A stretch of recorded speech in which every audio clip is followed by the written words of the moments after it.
tiempo, ¿verdad? A solas con Dios, es una ayuda. Les animo que lo tomen. Son lecciones muy buenas que van a ayudar a su vida cristiana y están ahí en la entrada, en la mesita, para que tomen uno. Estamos ahí en 2 de Reyes, capítulo 17. Ahí cuando me encuentren, le invito a que se pongan de pie, por favor. Discúlpanos, es 1 de Reyes, si me equivoqué. Es el primer error que he hecho en toda la semana, otra vez, ¿verdad?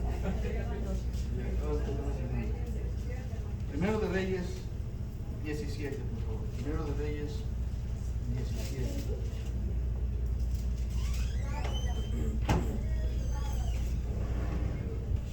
Vamos a ver otra vez acerca del profeta Elías. Hoy no deseo, más bien no tengo planeado, ¿verdad? Tardarme tanto esta mañana, ¿verdad? Nada más una hora. Es todo, es un chiste.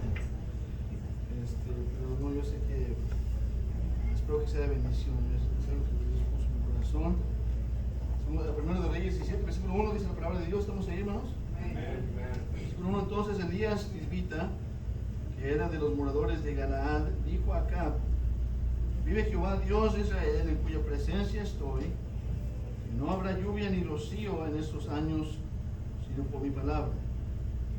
Vino él palabra de Jehová diciendo: apártate de aquí y vuélvete al oriente y escóndete en el arroyo de Kerit, que está frente al Jordán.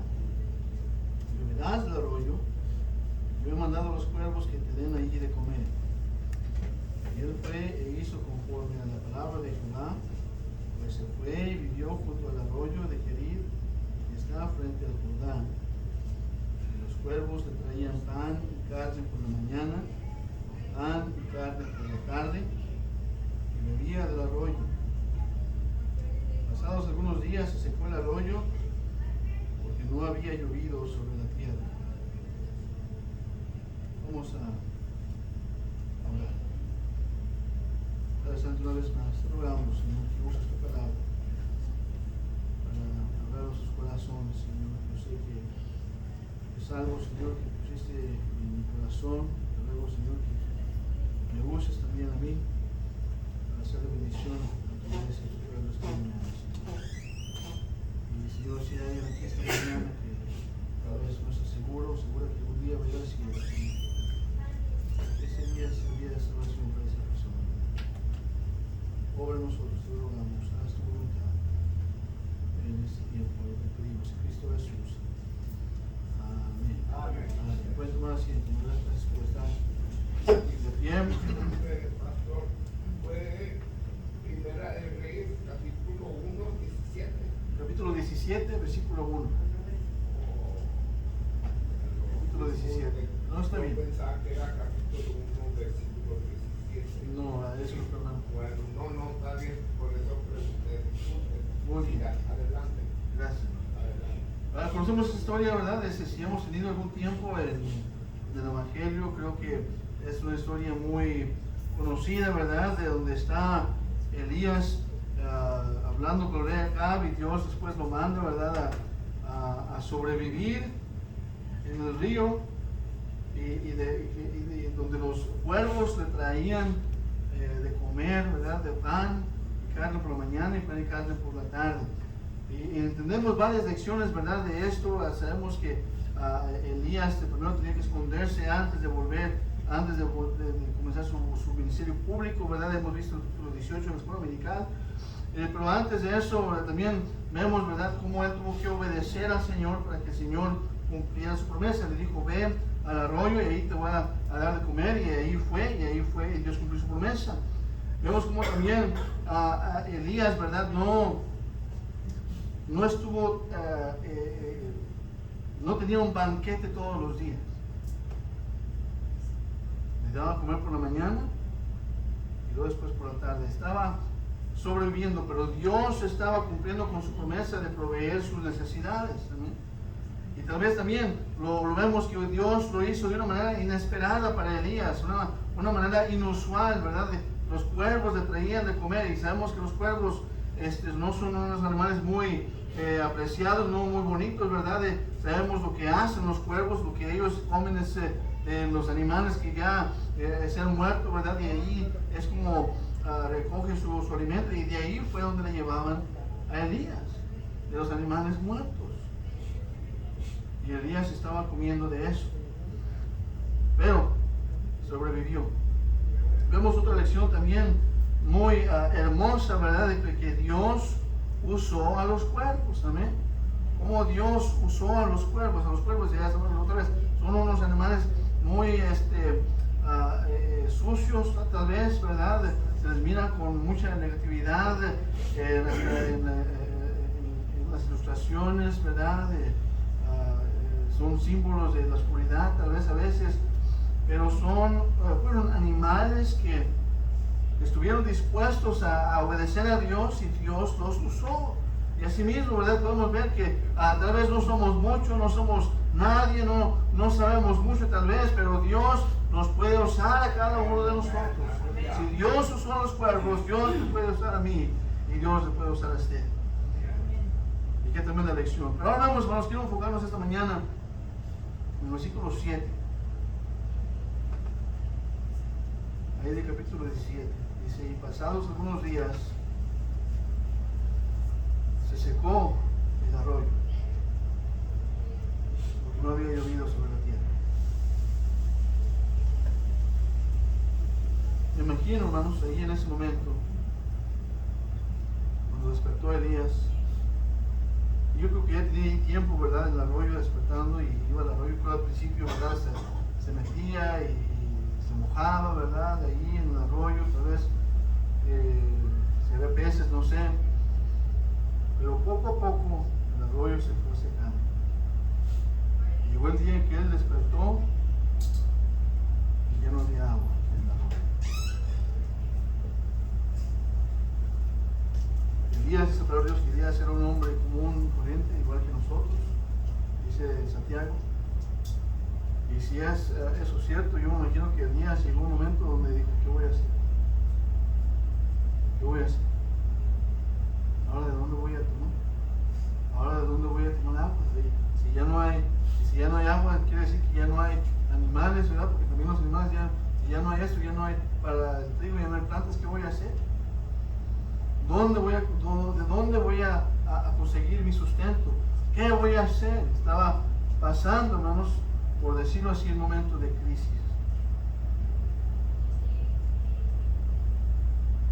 ¿Ha pasado por un momento de crisis usted también? Donde decimos: ¿qué voy a hacer? Yo me pregunto esta mañana: ¿qué haría si tal vez pierde su trabajo?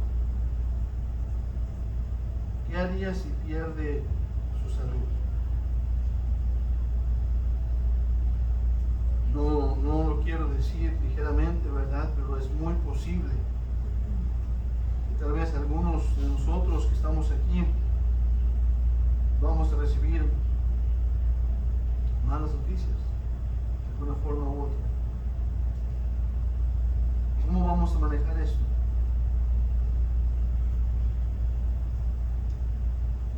¿Qué haría si pierde su pareja?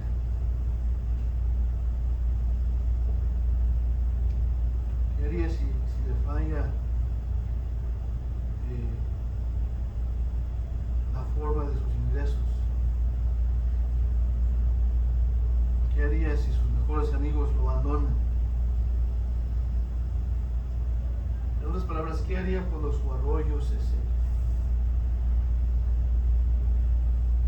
La verdad, hermanos, que este pasaje es no solamente para Elías, ¿verdad?, y el pueblo de Israel, pero también para nosotros aquí en esta mañana. Y quiero que veamos que se está desarrollando aquí en este pasaje una situación de crisis para Elías. Y aunque ya podemos leer, ¿verdad?, el capítulo, podemos saber lo que va a pasar después, en ese momento Elías no sabía. Elías no tenía idea qué iba a pasar. Y también nosotros, ¿verdad?, cuando estamos, tal vez estamos pasando por un momento de crisis en este momento, o se está desarrollando una situación de crisis más adelante, pero hermanos, si no tenemos cuidado, vamos a entrar en pánico, en ansiedad, Y esa situación de crisis nos va a aplastar. Vemos aquí que Dios estaba preparando a Elías para la sequía en Israel. Y tenía comida en ese momento, tenía agua en el arroyo y todo parecía estar bien en ese momento, ¿verdad? Aunque no estaba en la mejor situación en la que pudo haber estado Elías, pero estaba bien, tenía lo que necesitaba, ¿verdad? Y dice para Dios que teniendo lo que necesitamos debemos estar contentos, amén, satisfechos. Pero llega un momento en que ya no tiene lo que necesita.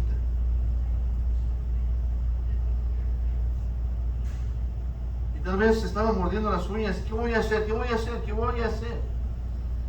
Pero una cosa nos debemos comprender aquí es que el sustento de Elías, quiero que escuche esto muy claramente, el sustento de Elías no dependía del arroyo.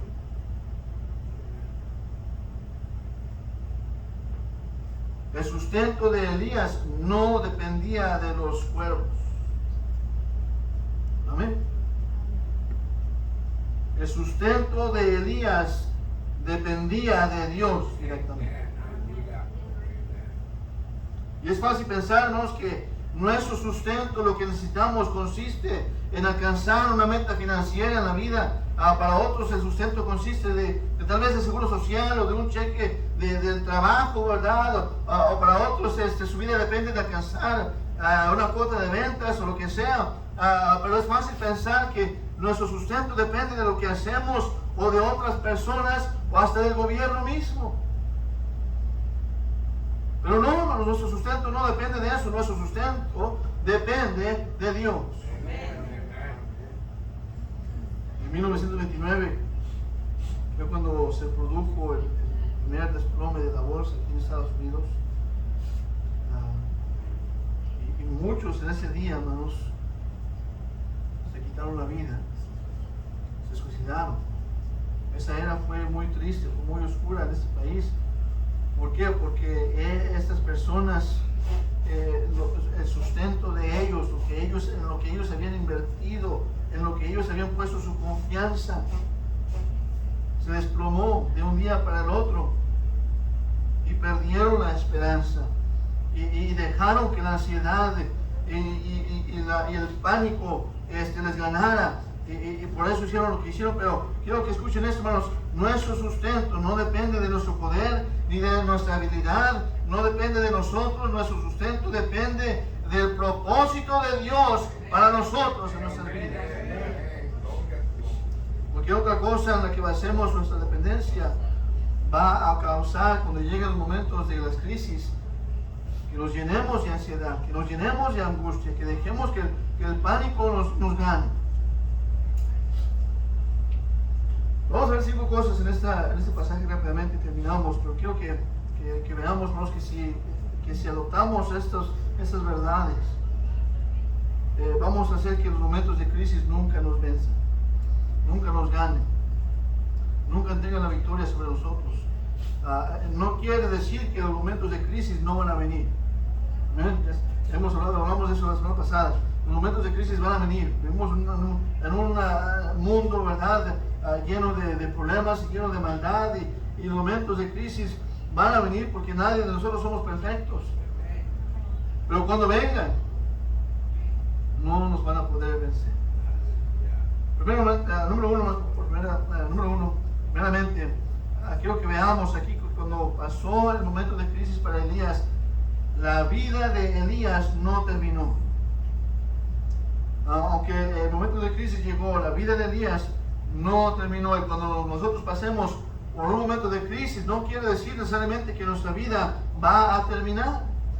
Dios siempre tiene a alguien en Sarepta para sustentarnos. ¿Qué es Sarepta? Veamos ahí, versículo 8, capítulo 17, dice ahí: vino luego a él palabra de Jehová diciendo: levántate, vete a Sarepta de Sidón y mora allí. He aquí, yo he dado orden allí a una mujer viuda que te sustente. O no, sí, cuando Dios nos manda, Dios siempre va a tener un arroyo, Dios va a tener a cuervos que nos ayuden, y cuando se seque el arroyo, cuando terminen los cuervos, Dios va a tener tal vez a alguien más que nos va a poder ayudar. Dios va a cumplir su promesa de proveer cada necesidad. Dios tenía todo bajo control. Mira esto, la crisis de Elías no fue una crisis para Dios. La crisis de Elías no fue una crisis para Dios. Era parte de su plan divino para Elías. Si recuerdan la historia de los 5,000 hombres, ¿verdad? Que comieron de los panes y los peces que multiplicó el Señor Jesucristo. ¿Recuerdan esa historia? Amén. Y antes de que Jesús hiciera el milagro, ¿verdad? Los discípulos le trajeron el problema y dijo, Señor, ¿dónde van a comer esa gente? Ya despídelos porque es muy largo el viaje para que lleguen y coman y compren algo. Y Jesús dijo, denles ustedes de comer. ¿Pero de dónde? ¿Cómo? Y estaban los discípulos entrando en un momento de pánico y de estrés, ¿verdad? De crisis. ¿Y cómo vamos a hacer? No tenemos dinero. Y hasta que llegó el muchacho. Y dice la Biblia que Jesús les dijo eso para probarlos. Dice, porque Él ya sabía lo que iba a hacer. Él ya sabía lo que iba a hacer. Nos hizo algo muy tremendo que cuando pasemos por esos momentos de crisis, de desesperación, hermanos, entendamos que Dios ya sabe lo que Él va a hacer. No sabemos, tal vez nosotros no nos imaginamos cómo va a solucionar el problema, pero hermanos, hay que confiar en la promesa de Dios y que Dios ya sabe lo que va a pasar en el futuro.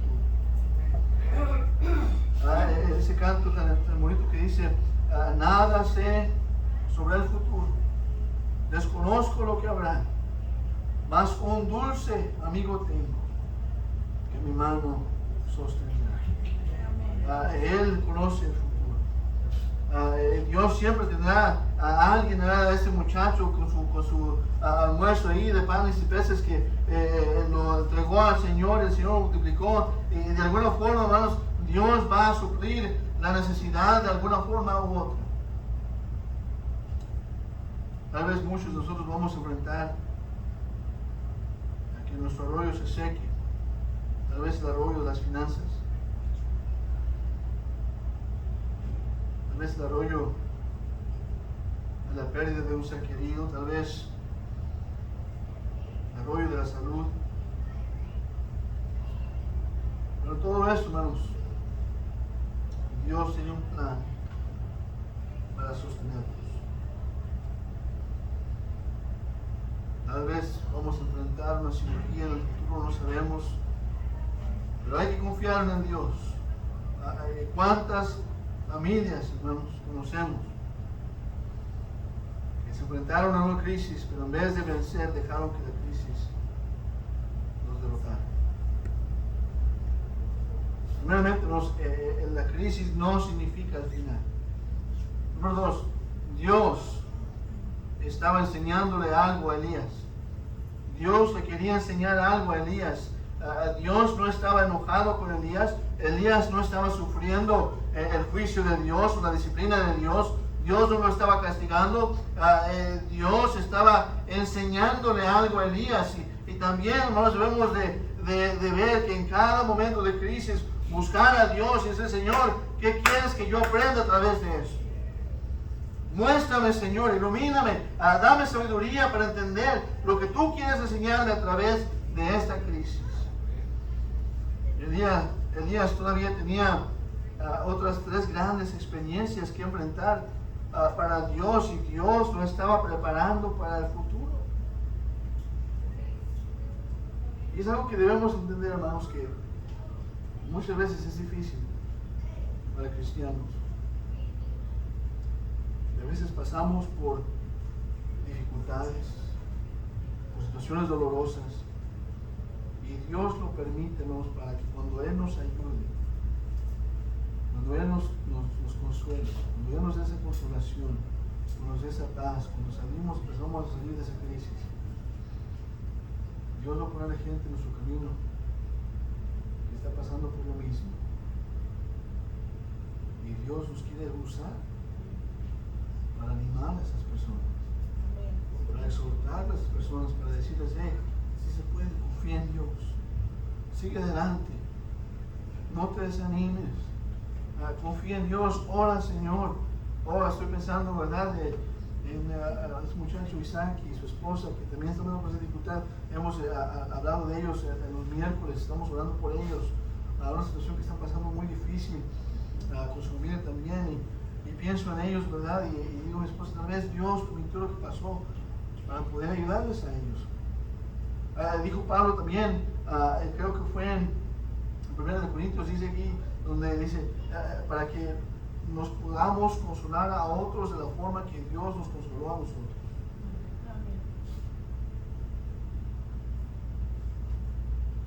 Elías tenía que ayudar a esta mujer viuda que le ayudó a él. El hijo de ella murió y Elías lo resucitó, pero para poder hacer eso tenía que pasar por la crisis de Aarón. Después ya vimos esta mañana en la escuela dominical la gran experiencia que tuvo en el Monte Carmelo, cómo trajo fuego del cielo, ¿verdad? Y consumió el altar y todo eso, pero antes de que Dios lo usara de esa forma, tenía que pasar por el arroyo seco. Antes de que él tuviera esa experiencia bajo en el árbol ese, después de que había oído que el ángel le trajo comida, ¿verdad? Y le dio fuerzas, y después dice que él pudo presenciar la presencia de Dios a través de una voz tranquila y calmada. No estuvo en el fuego, no estuvo en el trueno, no estuvo en los relámpagos, pero la presencia de Dios estuvo en una voz tranquila. Pero antes de que experimentara esto, tuvo que pasar por esa crisis. Y Dios quiere usar esos momentos para enseñarnos algo, para mostrarnos algo. Nuestra crisis no significa que Dios esté enojado, no significa que Dios nos esté juzgándonos. Por eso hay que tener cuidado con lo que hablamos de otras personas. Es fácil, ¿verdad?, pensar y ver que alguien más está pasando por un momento difícil, por un momento doloroso. Pensamos, ay, ¿qué habrán hecho? ¿Qué habrán hecho que Dios los está castigando? No, hermanos, no sabemos lo que Dios está haciendo en esa familia. No sabemos lo que Dios está haciendo en las personas. Hay que estar, hay que tener cuidado de no pensar mal siempre cuando alguien está pasando por algo difícil. Y en lugar de hablar mal, ¿por qué no vamos a ofrecer una palabra de ánimo? Amén. ¿Por qué no vamos a ofrecer una palabra de oración, de amor y de cariño para animar a esas personas que están pasando por momentos difíciles? Pienso en Job, con la historia de Job. Cuando pasó por lo que pasó, el libro de Job, ¿verdad? Perdió a sus hijos, perdió toda su riqueza, perdió su salud, casi perdió a su esposa. Y luego llegaron sus amigos, ¿recuerdan? Llegaron sus amigos para consolarlo, ¿verdad?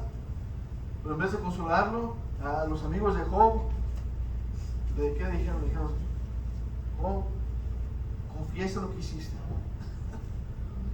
Pídele perdón a Dios. Arrepiéntete, Job. Y Job dijo, pues ¿qué hice? ¿Verdad? Job estaba diciendo de esa palabra que Job era uno de los más justos que había en su tiempo, que servía a Dios, que se apartaba del mal y que siempre, ¿verdad?, oraba por sus hijos, por su familia, y servía a Dios. Y Dios mismo le dijo al diablo, viste mi siervo Job, cómo es tremendo, ¿verdad? Y me sigue y es fiel. Y son los amigos de Job y dijeron, no, tú hiciste algo malo, porque Dios no hace eso. Si no hiciste algo malo, arrepiéntete, confiesa algo. Y lo estaban juzgando a Job. Y Job tenía que defenderse. Pues, si yo hice algo, pues díganme, muéstrenmelo. Alguien, si me lo dicen, yo me arrepiento en este momento, pero díganme. Y Job tenía sus amigos, pero con amigos como esos, hermanos, ¿quién necesita enemigos, verdad? Y es lo que hicieron con él, hermanos, y hay que tener cuidado de entender, de pensar mal. No fue un castigo, sino fue una prueba, una lección, tanto como para Job como para Elías en este momento.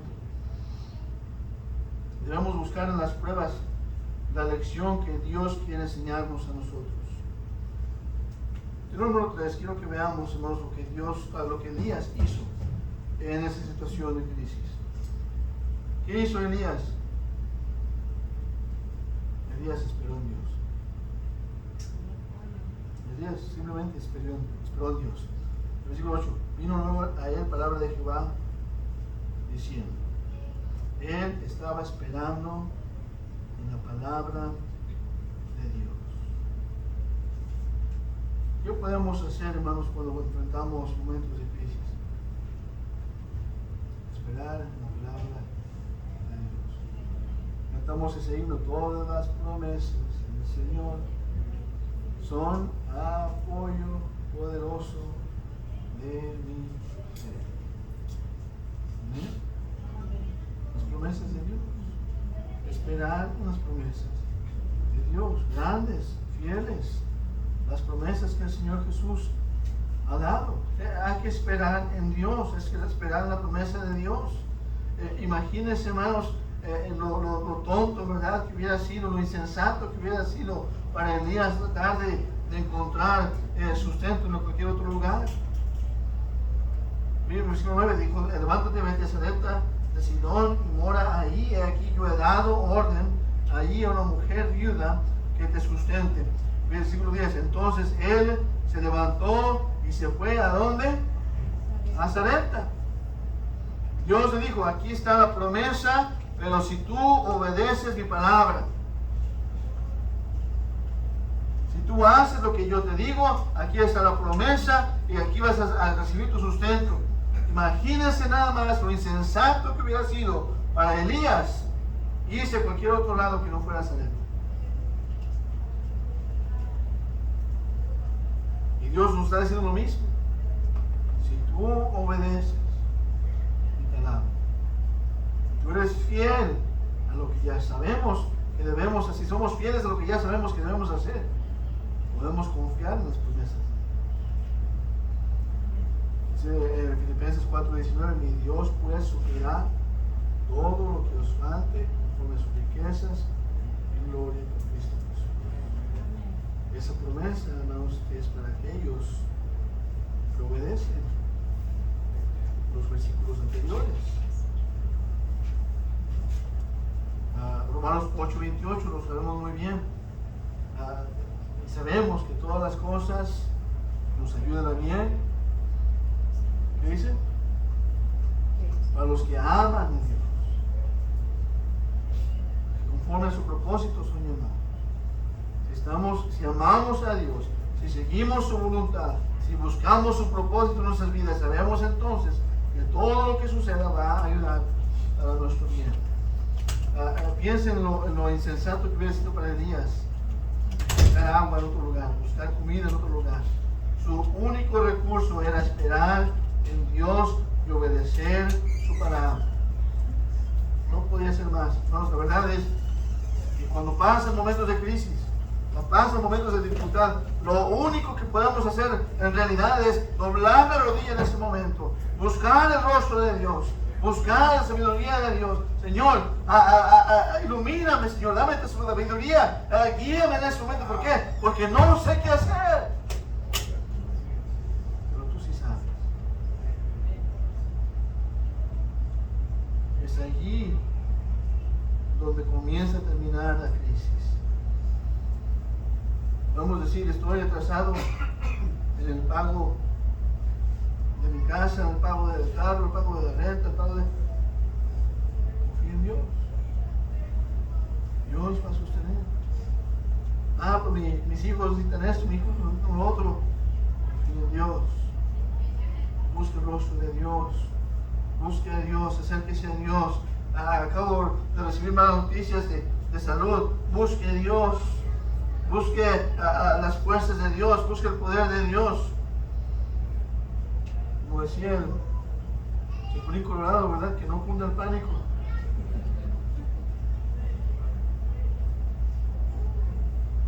Dios suplirá, aunque sea a través de una mujer viuda. no tiene nada más que hacer en su último bocado.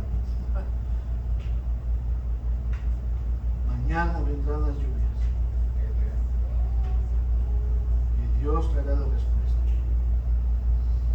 Pienso mucho en la historia de José, en Génesis, como él fue traicionado por sus hermanos, lo vendieron como esclavo, fue a servir a Potifar, luego lo echaron a la cárcel con mentiras. Y después de años, hermanos, años de estar en la cárcel, injustamente, me imagino que él, una vez tuvo momentos, dijo, ya, ¿para qué sigo aquí? Estoy aquí, nadie me va a sacar. No dice nada más. Es fácil, ¿verdad? Leer la Biblia, oh, qué buena historia. Pero imagínense nada más lo que estaba pasando en ese momento. José, allí en la cárcel, después de años de que nadie le hacía nada, pero él estaba siguiendo fiel a Dios. Fiel a Dios. Y Dios lo seguía usando aún allí en la cárcel. Y Dios seguía bendiciendo lo que él hacía aún en la cárcel. Pero en ese momento donde tal vez José decía, pues, ¿para qué? ¿Para qué